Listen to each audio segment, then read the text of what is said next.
Revision खाली पे scale में ही रिवीजन होता है कि और भी रिवीजन लगता है? नहीं, पेंशन का भी रिवीजन तो फिर पेंशन रिवाइज होता है, पे कमीशन रिपोर्ट आता है, ऐसे थोड़ी होता है पेंशन।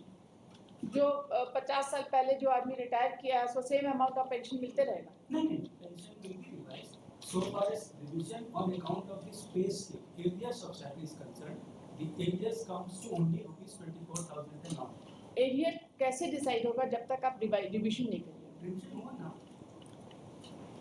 ये जो पेंशन रिवाइज ही नहीं किया, अभी बोले कि एरिया इतना ही है, उसका भी तो एरिया होगा। पेंशन नहीं रिवाइज होगा इनका? पेंशन नहीं होगा ना।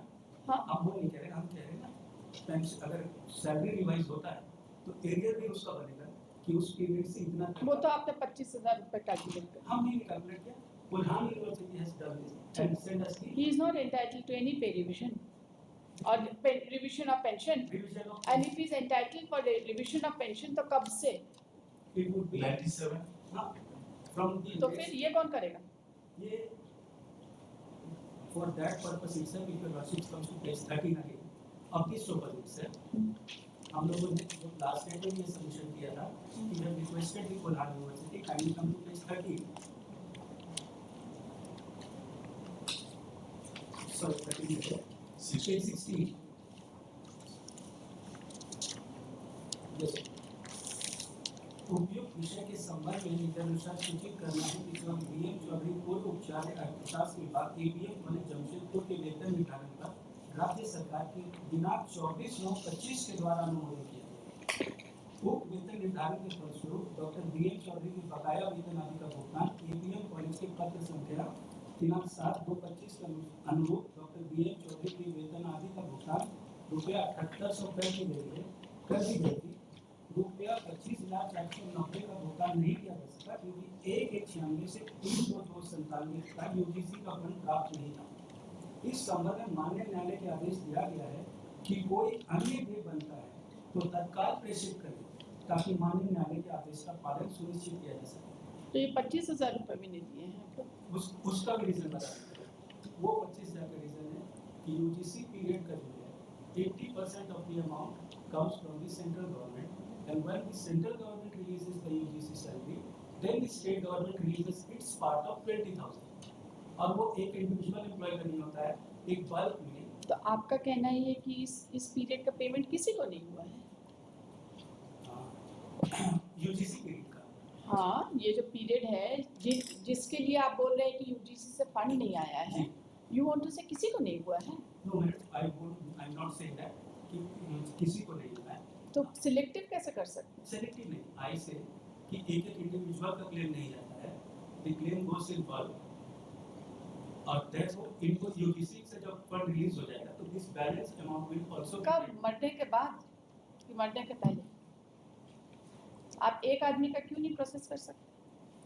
ऐसा कोई नॉर्म है क्या आपका? नहीं, देन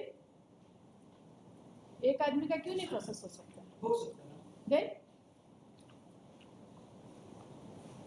एक तो आप लोग अपने से कुछ करते नहीं हैं, ठीक है? What is the age of the lady? 76 76 years. और You are waiting for a substitution to be filed. हाँ? एक आदमी का क्यों नहीं कर सकते? और एरिया अगर कोई ऐसा लॉ सरकार बना दे कि सारे एडवोकेट्स का बिल एक साथ क्लियर करेंगे तो चलेगा? नहीं चलेगा ना? देन ऐसा कोई नॉर्म बना दे सरकार कि जितने भी एडवोकेट्स हैं सबका बिल एक ही बार में करेंगे, 100, 200, 500, जब तक उनका नहीं आएगा तब तक किसी का नहीं करेंगे। आप लोग को अपने ही ऊपर एग्जाम्पल समझ में आता है। And apart from this is the arrear of pay. Retired when?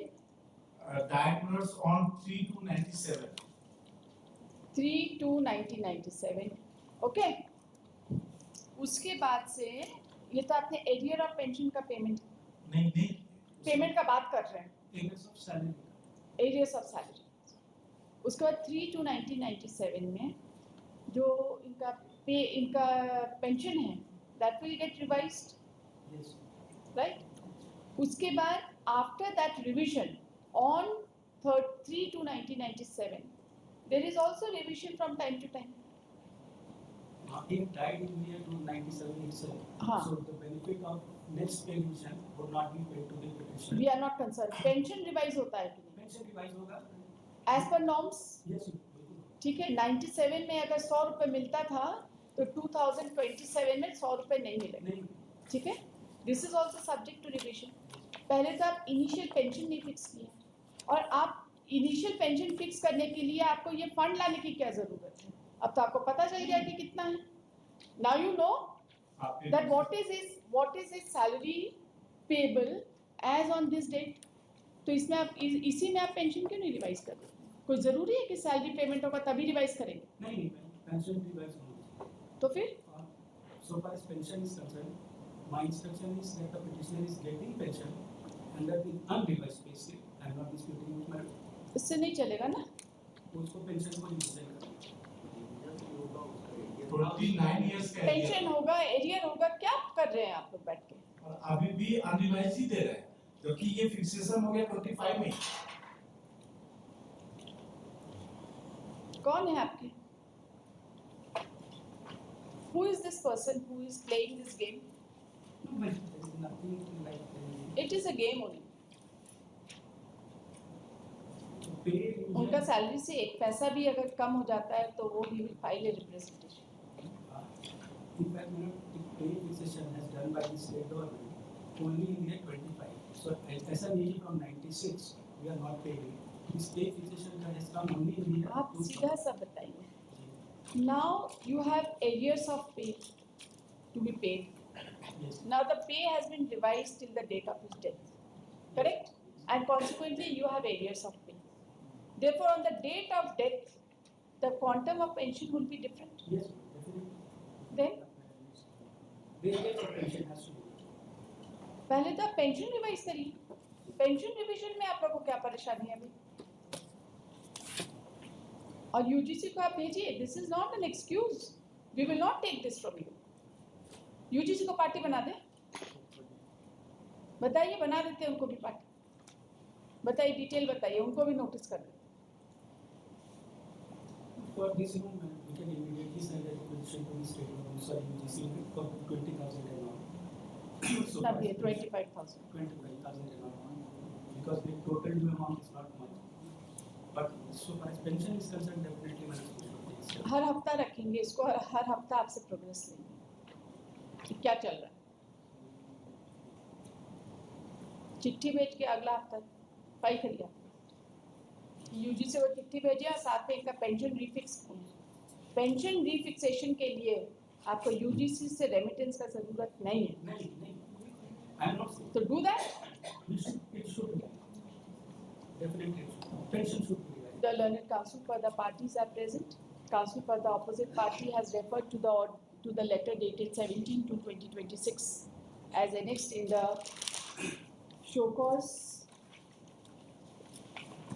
dated 19 to 2026, and he submits that upon revision of pay scale, the arrear of deceased husband of the petitioner comes to rupees 25,490, but But at this stage, the same has to be we would like to point out that our university has filed an affidavit stating that the amount of 33,290 is paid. There is an affidavit, so I would like to just bring it up. Page number- Notice of the. Page number 9 of my affidavit contains the category. तो ये उससे ये कम हो के इतना कैसे हो गया? Our university registrar has filed an affidavit dated 9 October 2025, that is SCA. Can't take up to page number 9. नहीं, same amount. Page number 9. 33,290. 33,290 हाँ। total amount. Payable स्टेट मारा हुआ है, payable 7800 और यूजीसी पेमेंट का 25,400। तो टोटल तो 33,290 है ना। यूजीसी पीरियड का तो 25,000, ये 7,800 भी क्यों नहीं पेमेंट? वो ड्यू है 25,400। 7,800 payment. that's all. The learned counsel has referred to page 9 of the show cause and has submitted that the total arrear of pay which was payable to the husband of the petitioner during the period from 9/1/91 to 31/12/1995 was rupees 7,800, which has been paid to the petitioner, and for the period from 1/1/1996 to 3/2/1997, it is 25,490, and the same can be paid only upon receipt of fund from UGC. He has submitted that for that purpose, an application has to be sent to UGC asking for the fund of rupees 25,490. During the course of hearing, it transpired that on account of pay revision granted to the entitlement of pay revision of the husband of the petitioner, the pension as was payable on 3/2/1997 is also required to be revised. And this has to be followed by revision of pension from time to time. Apparently,